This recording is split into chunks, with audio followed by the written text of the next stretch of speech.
It's midnight. She wakes up in a room filled with silence, not peace, but emptiness. There's no goodnight text. No one asking how her day went. Just quiet. She picks up her phone, scrolls through old messages. Did you eat yet? I'm here if you need me. But now he's not there. And for the first time, she feels it. Not loneliness, not nostalgia, regret. Regret for the man who stayed through her storms. Regret for the man she didn't appreciate until he stopped chasing. She lost a good man. And this time, he's not coming back. He wasn't perfect, but he was present. The kind of man who remembered the small things. Her coffee order, her favorite song when she was upset. He showed up even when he wasn't okay. Even when she didn't ask. He forgave the cold replies. He looked past the silence. He stayed through moods, distance, and emotional walls. Because he saw her, not just her behavior. He didn't raise his voice. He didn't keep score. He gave quietly, because that's what good men do. But over time, his kindness was mistaken for weakness. His patience was ignored. His effort became invisible. And still, he stayed. Until one day, something inside him shifted. He stopped chasing, stopped explaining, stopped proving his worth. Not out of anger, but because he finally realized the man who gave everything deserved more than being tolerated. She thought he would never leave. She thought he'd always be waiting. But a good man only breaks once. After that, he rebuilds. And this time, not for her. In the beginning, he wanted answers. Why did she leave? Why wasn't he enough? He replayed every moment, hoping something would make sense. But the more he chased closure, the more he bled inside. Then came the silence.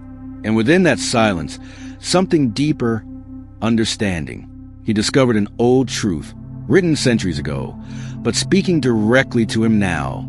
Stoicism, not the absence of pain, but the ability to carry it with calm. Marcus Aurelius once wrote, "You have power over your mind, not outside events. Realize this, and you'll find strength." And that's when everything changed. He stopped waiting for her to apologize, stopped hoping she'd explain, because Stoicism taught him, you don't heal by controlling others. You heal by mastering yourself. She was never his to control. Her choices, her silence, were never in his hands. But his reaction, his growth, that power was always his. So he trained his mind like a muscle. He chose routine over reaction, stillness over spiraling, presence over pain. Epictetus said, "It's not what happens to you, but how you react to it that matters." And from that moment on, he stopped asking why she left and started becoming the kind of man who didn't need her to come back.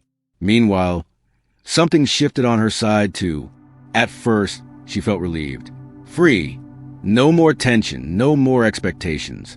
She smiled in photos, laughed with friends, told herself she made the right call. But peace? It wasn't what she imagined. It felt hollow.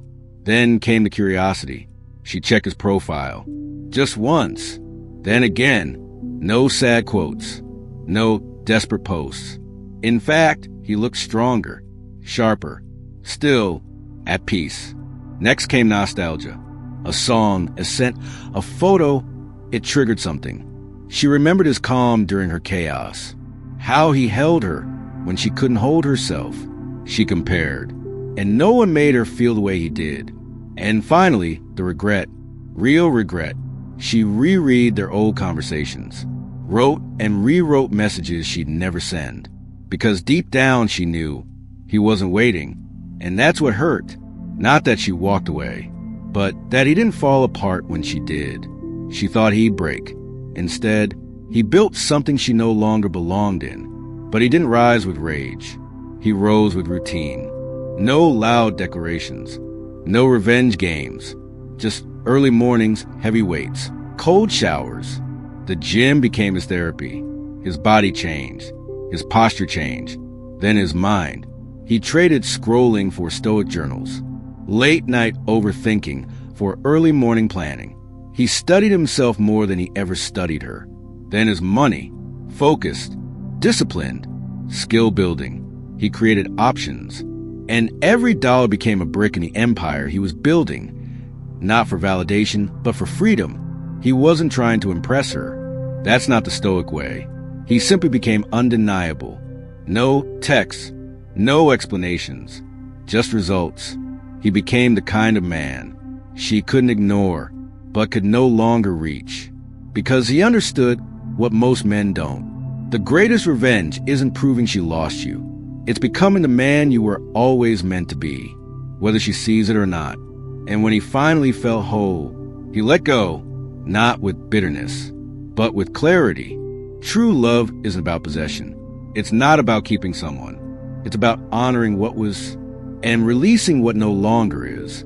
Epictetus said, "When you love something, do so knowing it is not yours to keep forever."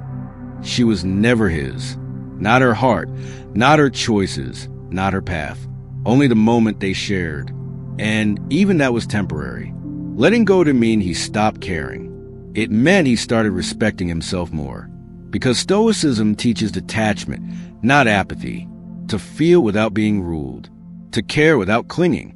So he released her, not out of spite, but because he finally understood he mattered too. And now he walks forward, lighter, wiser, calmer. You were never too much. You were just too real for someone who wasn't ready. But now you are, not for her, for yourself. You faced the storm, felt the silence, carried the weight, and now you walk with peace. Not because it didn't matter, but because you do. A good man doesn't need to prove his worth. He just needs to remember it. If you've been through it, if you're still healing, leave a dot in the comments.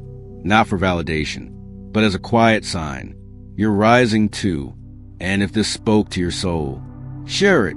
There's another man out there who needs to hear this, just like you did. Be the man who doesn't just survive heartbreak. Be the one who becomes unshakable because of it.